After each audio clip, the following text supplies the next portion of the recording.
Entonces vamos a ver el giro lingüístico analítico. Si estaban pendientes del contenido anterior, veían que en esta sesión íbamos a ver como dos vertientes del giro lingüístico. Vamos a ver como el giro lingüístico analítico y el giro lingüístico hermenéutico.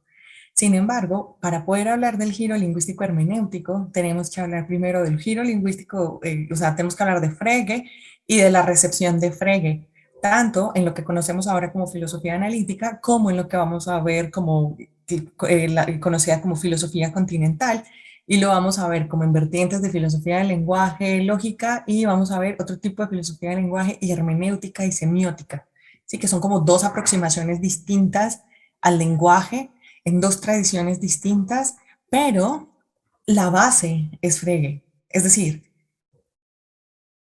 bien sea para seguir a Frege o para ir en contra de Frege, estos dos giros, digamos, estas dos vertientes del giro se dan es por Frege. Por esto es que decidí que más bien hoy iba a presentar a Frege, voy a mostrar cómo Frege abre el giro lingüístico. ¿Sí? Se comienza a hablar de giro lingüístico con Frege. Entonces ya venías hablándose de lenguaje, el lenguaje muy importante, pero digamos que es Frege el que pone las cartas sobre la mesa y dice, es que no solamente es importante, es fundamental.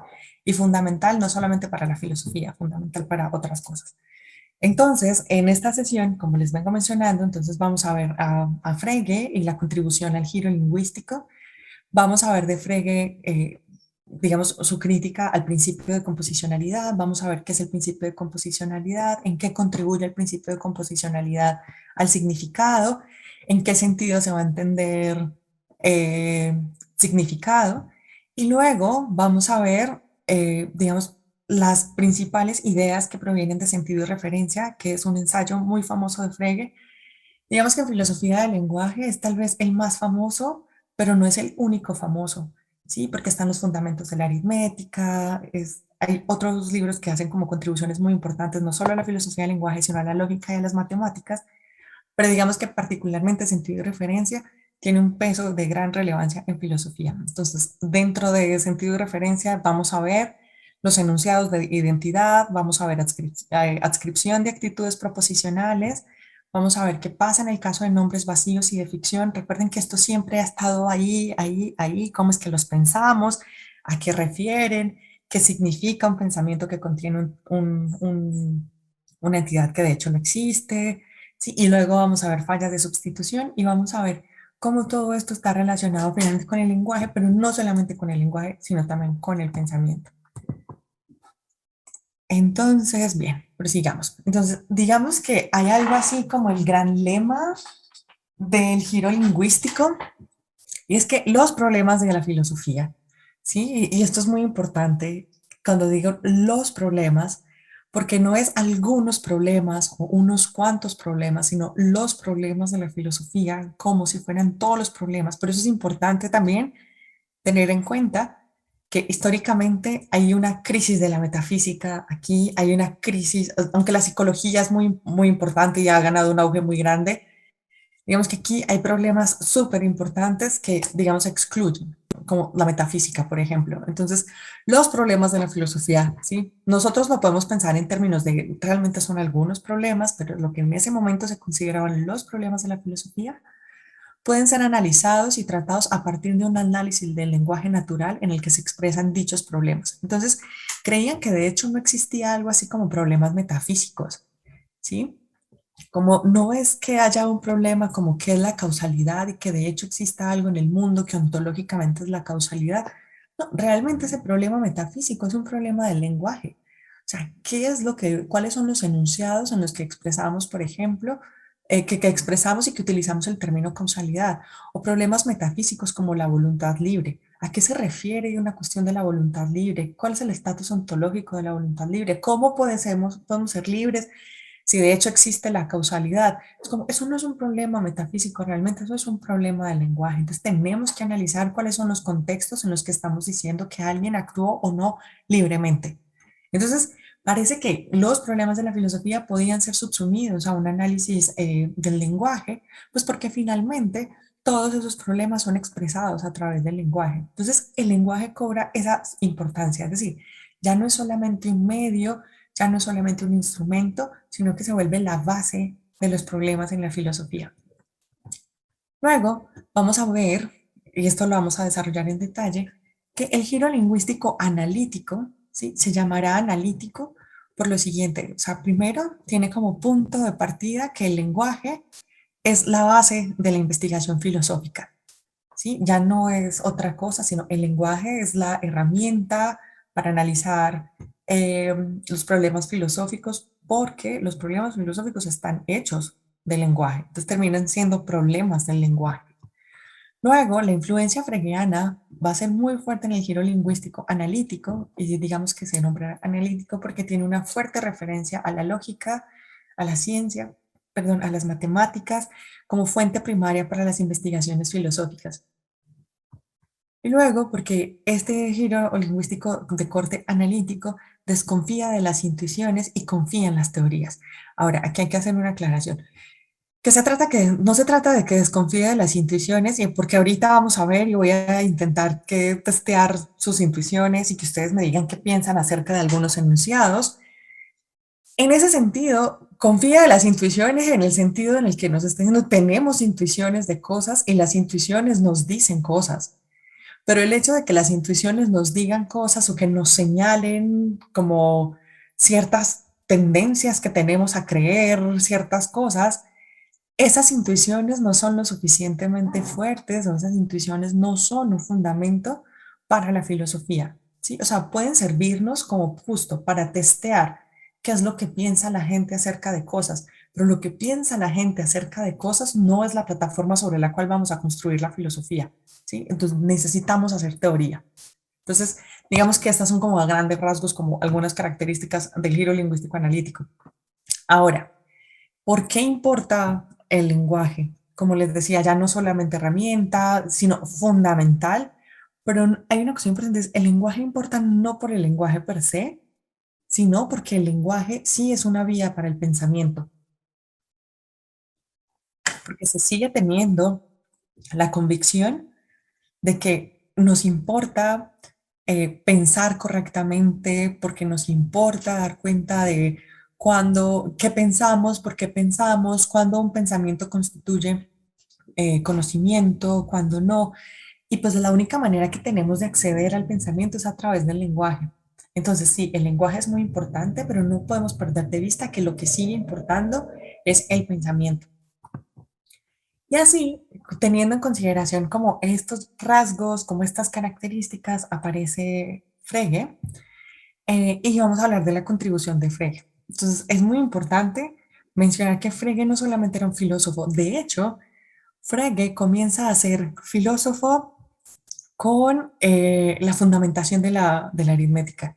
Y es muy curioso que sea con eso y no con las matemáticas. Pero inicialmente Frege es matemático, Frege se desempeñó como matemático, Frege nunca dio clases de filosofía, Frege daba clases de matemáticas, contribuyó muchísimo a la lógica y tuvo una etapa filosófica porque hizo el tránsito de las matemáticas a la filosofía. Problemas de las matemáticas y como un intento por fundamentar las matemáticas fue lo que lo llevó a hacer como el tránsito hacia la filosofía.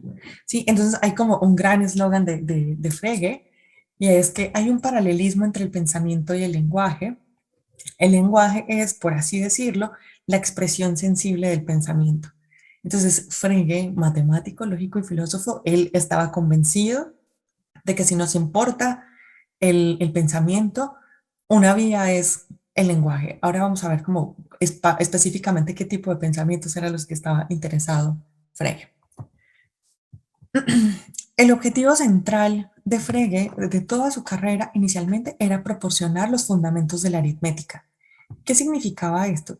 Que pudiéramos dar cuenta de cuáles son las verdades de las matemáticas, qué es lo que hace que un enunciado de las matemáticas sea verdadero. Y entonces Frege consideraba, sí, el lenguaje es muy importante, el lenguaje es la manera en la que se expresan incluso nuestros pensamientos aritméticos, pero el lenguaje ordinario, es decir, este lenguaje que nosotros utilizamos para comunicarnos, no ofrece ninguna seguridad para ese propósito. Pero vamos a ver después por qué, aunque el lenguaje natural no sirve para ese propósito, es decir, no el lenguaje ordinario no sirve para fundamentar la aritmética, pero sí es la vía a través de la cual vamos a fundamentar la aritmética, es decir, desde ahí se puede partir. Entonces, por ejemplo, a Frege le importaban cosas del tipo como ¿por qué un enunciado del tipo 2 más 2 igual a 4 es verdadero? ¿Sí? Entonces, antes del giro lingüístico, lo que nos preguntábamos era ¿cómo conocemos el 2? ¿Qué es el 2? Piensen ustedes, por ejemplo, en el paradigma ontológico que se preguntaría ¿cuál es la esencia del 2? ¿Cómo puedo obtener conocimiento verdadero acerca del 2 cuando conozco esencia del 2? Entonces hay una pregunta ontológica acerca de qué es el 2, cuál es la esencia del 2, y luego hay una pregunta epistémica y es cómo es que yo puedo obtener conocimiento acerca de ese 2. Sí, pero es una pregunta acerca de el 2. Frege dice, miren, realmente lo que podemos hacer es averiguar qué significa el término 2, el término numérico 2 dentro de este enunciado. Cuando estamos hablando y decimos 2 más 2 es igual a 4, 2, ¿a qué refiere en nuestro pensamiento? ¿Sí? Entonces, hay como un giro distinto. Es como, voy a hablar del lenguaje, pero porque me importa hablar del pensamiento. Me importa saber cómo es que tengo un pensamiento acerca de dos, pero solamente puedo dar cuenta de un pensamiento acerca de dos y cuando un pensamiento de dos es verdadero, que contenga el término dos es verdadero, solamente a través del cual, perdón, a través del análisis del término dos. Entonces, ¿qué hace que un enunciado de la aritmética sea verdadero? ¿Sí? Ya no es qué es lo que hace que de hecho exista 2 más 2 que sea igual a 4, sino ese enunciado de la aritmética. Y no solamente enunciados de este tipo. Frege comienza a darse cuenta de que hay muchos problemas, por ejemplo, en el cálculo, en el resto de las matemáticas, en la lógica, por ejemplo, en las teorías de conjuntos. Parece que él creía que, por ejemplo, había muchos problemas con las teorías de Cantor acerca de la noción de conjunto y distintos tipos de conjuntos y conjuntos infinitos e infinitos más grandes, pero Frege creía que eso no era solamente un problema de los conjuntos, sino que había un problema con el término conjunto y con el término número y con el término cálculo.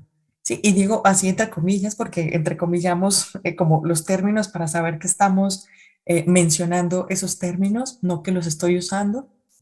Entonces, digamos que así Frege abre primero con una pretensión súper fuerte de fundamentar la aritmética, de dar cuenta de enunciados claros de las matemáticas y todo el propósito giraba en torno a términos matemáticos. Solo eso lo fue llevando, lo fue llevando, lo fue llevando hasta hablar de otro tipo de enunciados del lenguaje natural. Entonces, Frege, sin embargo, aunque el lenguaje es muy importante, recuerden que como varias slides atrás dije, el lenguaje ordinario no nos sirve para fundamentar eh, la aritmética, pero hay una cosa que le subyace al lenguaje natural y es un lenguaje formal. Entonces, Frege cree que se necesita un lenguaje formal, como un lenguaje de la lógica, que revele las ambigüedades y vaguedades del lenguaje natural. Como les decía, parece que hay problemas cuando nosotros decimos el conjunto de los números naturales y eso puede generar cierto tipo de problemas, o cuando predicamos algo acerca del conjunto de los números naturales. Parece que los problemas que tenemos es acerca de cómo estamos utilizando el término conjunto. Entonces parece que necesitamos hablar del lenguaje, del término conjunto. Pero Frege cree que o sea, que nuestro lenguaje natural, tal y como lo hablamos, es lo que conduce a estas ambigüedades, a vaguedades, que no es tan claro, no es tan seguro. Pero entonces, pero a este lenguaje le subyace una estructura lógica o le subyace un lenguaje formal y ese es el lenguaje formal al que nos debemos dirigir, pero cuando tomamos piezas del lenguaje natural que son problemáticas. Entonces, como les mencionaba, ese es el lenguaje de la lógica. Y hay una analogía bonita que hace Frege, bueno, me parece bonita, es que la lógica es al lenguaje ordinario lo que un microscopio es al ojo humano.